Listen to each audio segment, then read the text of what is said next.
I want to encourage somebody out there who's thinking about quitting and giving up.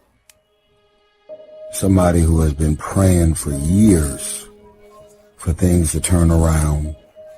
And they're asking God, they're questioning God. Where is it? What, when, where?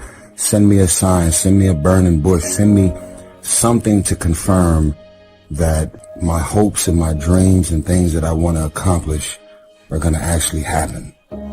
You're thinking about quitting, you're thinking about giving up.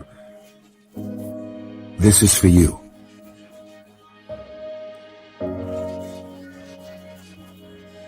Don't give up. Don't give up. Stay in it. Stay focused.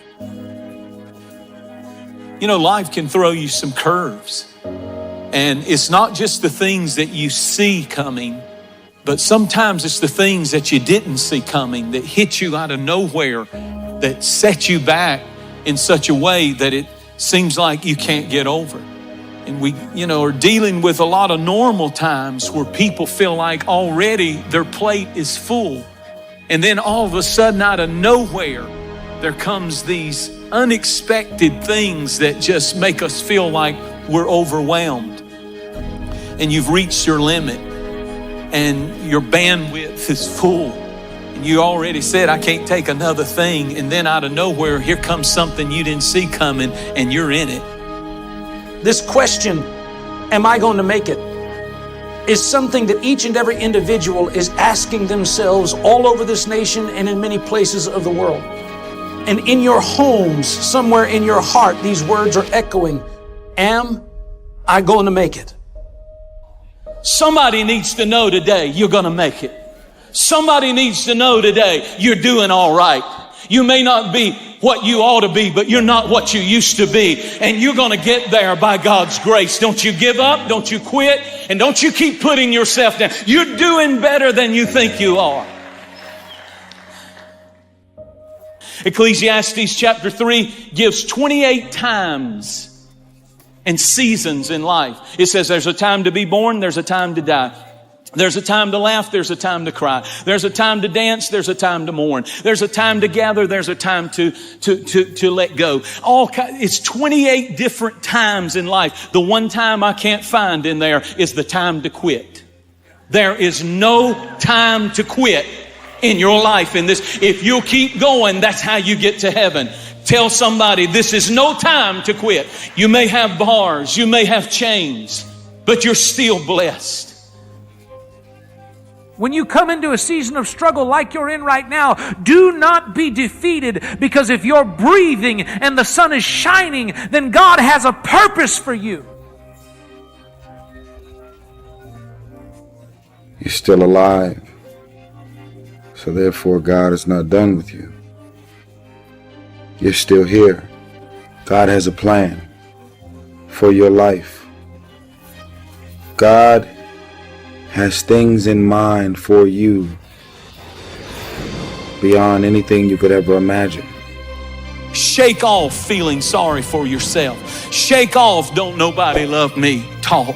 Shake off all of that talk of, being a victim. It's time to encourage yourself in the Lord. Stand up to life. Stand up to this challenge and encourage yourself in the Lord. It's bad. We've lost a lot and we don't have a guarantee of anything in the future except God is with us. The person who prevails is the person who refuses to give up. The person with the mental toughness is the person who will triumph.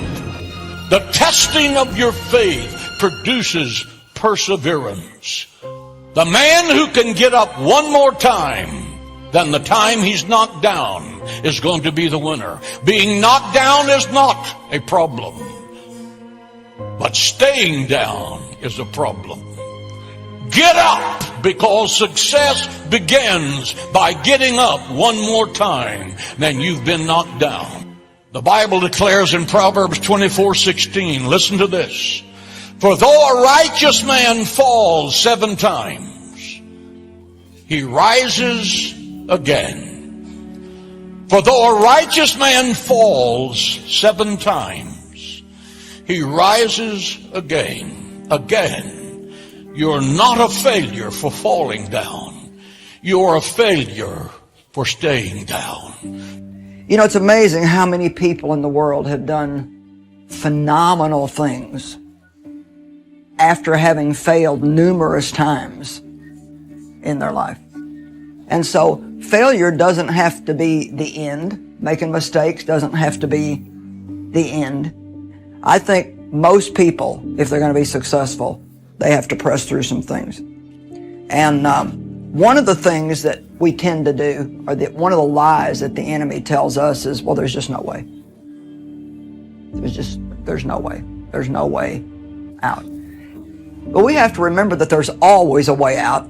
And those of us who are believers in Jesus Christ know that He said in John 14:6, I am the way. We may not know the way, and He may not be telling us the way, but He wants us to believe that He is the way maker. God will make a way for you, but He does require you to never give up. If you invite Jesus in, if you passionately get on your knees and pray, and you invite Him in, He will show up. And He will literally make a way out of no way. He's always there. Sometimes you don't feel He's there. Sometimes you wonder, where in the world of God are you? He's always there. You remember that verse? I will never leave you nor forsake you, period.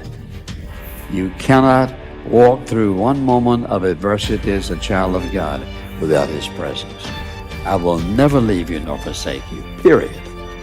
Not except if what? No.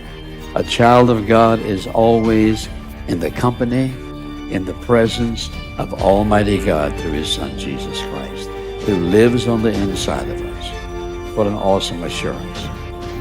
Don't give up on yourself, because if you do, then what you're saying is, God's not big enough to change me.